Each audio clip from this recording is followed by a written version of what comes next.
Michigan Historical Society, Maurice Imhoff and Linda Haas. Hi guys, welcome to the show. Always happy to be here. You have had a busy spring as an organization with historical marker unveiling after historical marker unveiling. Yes. May was definitely a busy month for us, May and June. We had 3 historical marker dedications just in that time period. Well, I've noticed as I've had a chance to be at some of these, the amount of work that goes into them, it requires a ton of research, and I believe, Linda, you're the chief researcher and also our city historian. I have a lot of help. It's such a great team, but I did for the Poor Farm marker, I did do the research for that, and it's just really a labor of love. I learned so many interesting things, and I hope that translates in how we present it so that people are as inspired as we are. Well, I think it's very important that our history be preserved and shared, and I appreciate all the work that you guys have done in doing that. Well, let's take a look at some of the markers. We've got, the first one is the Poor Farm. It's got two markers. Tell us about the difference between what these markers are. Yeah, I'll speak to a little bit about the markers, let Linda talk about the history of the site. But we had, just recently was the state marker unveiling. So we have our state historical marker program there. You can see the state marker. Those are across the entire state of Michigan. But the other one that was first installed was our county historical marker. Those are historical markers that are done by the Jackson County, Michigan Historical Society that have visual and also at a much lower cost as well, that, kind of a labor of love that we put across Jackson County. But it's definitely a really historic site and really interesting and why we wanted to put the time and investment into that location. And it was the Poor Farm, and it was known as that in its time. It was. And it's pretty descriptive of what it was. Yeah. It's for the indigent, the needy, the poor, the handicapped, the elderly, people that needed a roof over their head, they needed food, and Jackson pioneers realized we've got to provide for these folks. So in 1839, they actually bought 100 plus acres of land.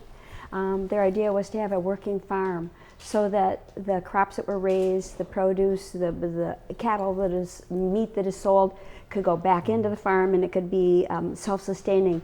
It didn't always work out that way, but it was a very noble concept. And in its heyday, it held up to 90 people that lived there that needed a place. A lot of people used it as a hand up. They went on then to become productive members of society, the younger ones.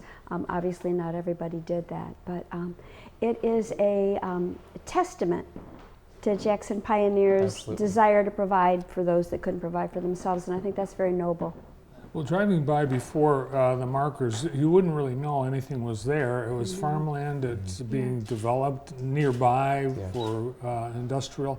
Is it possible that some history, if you weren't making sure that it was marked and managed, could be lost forever? I think it's always possible, and I think that's one of the important things. I mean, why we put this historical society together. I mean, Jackson County needed a society, an organization that was going to talk about the history to make sure that it wasn't just going to get bulldozed over in some cases. And thanks to our partnership with Blackman Township, Township is doing a really good investment into the Poor Farm.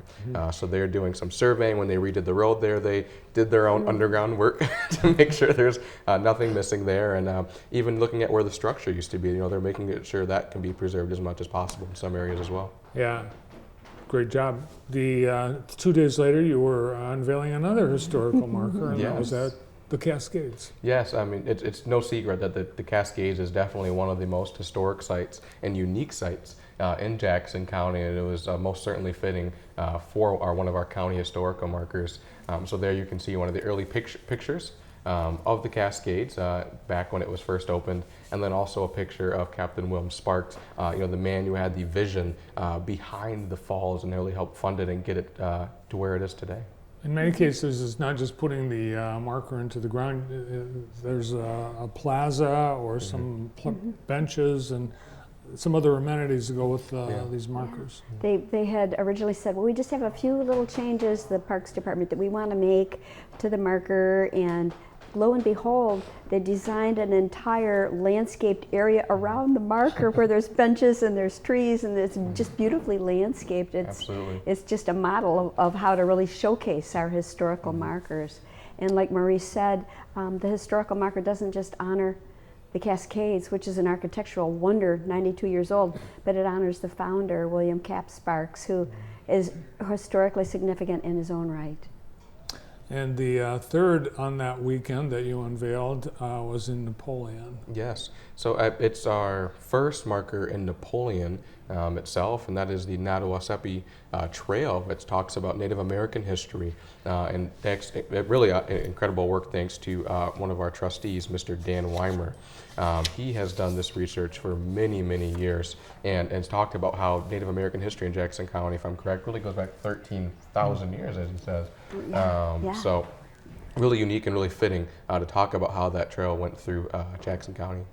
Yeah, and I believe Dan's done a lot of the research about the Native American history of Jackson County too. Yes, yes, indeed he has. That's his specialty. We're very lucky to have him on the board.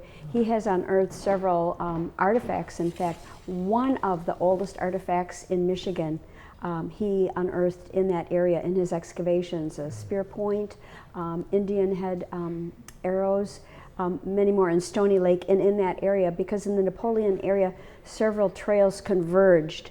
So there was a lot of Anishinaabeg people that were in that area, and they left remnants of their civilization, which he has unearthed and found, and this marker celebrates that history. It is Jackson's first illustrated marker celebrating its prehistory, which makes it very distinctive, very important. And your specialty is our Civil War. In fact, I would say both of you, Yeah, Maurice. Yeah. your specialties are the Civil War, the Yeah. Underground Railroad, Yeah. and you participated in an event on Memorial Day, as well as all of the marker unveilings. That was I had 3 events that day. So I, we started out as a Civil War soldier, then changed into a suit and bounced around a couple of times. Well, you're the subject of the I've Been Framed Frame of the Week, Maurice. wow. Awesome. I have not seen that. Oh, that's beautiful.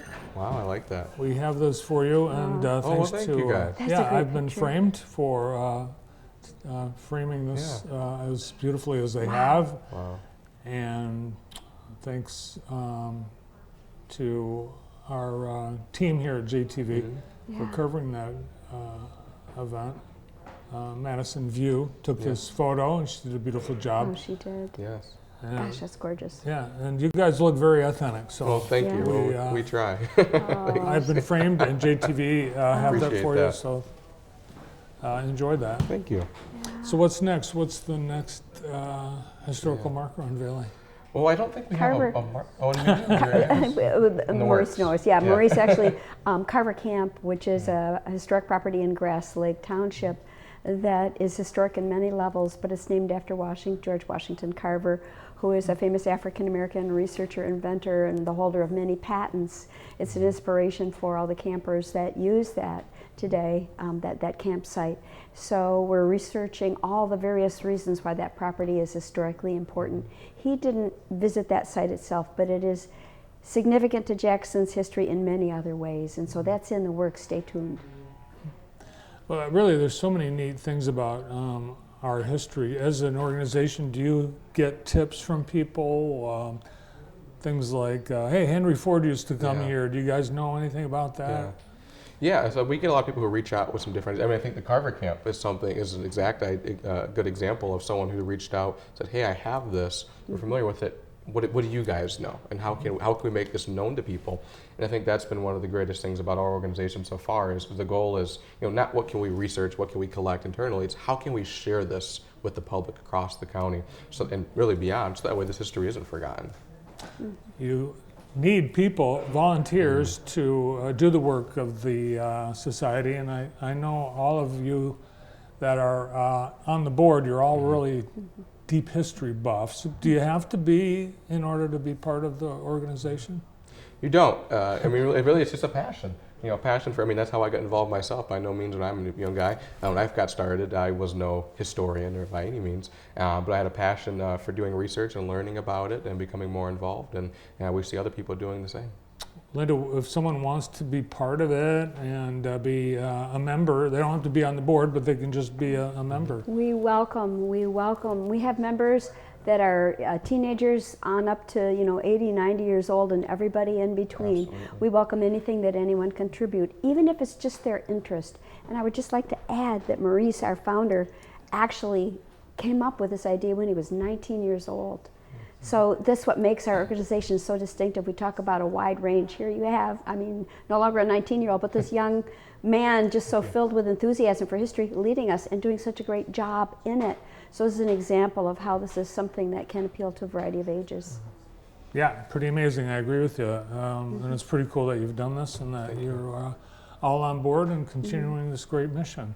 Thank you. Well, thanks for coming in today. Of course. Thank you. And thank you for the gift. You bet. From the Jackson County, Michigan Historical Society, the president and founder are Maurice Imhoff and Linda Haas.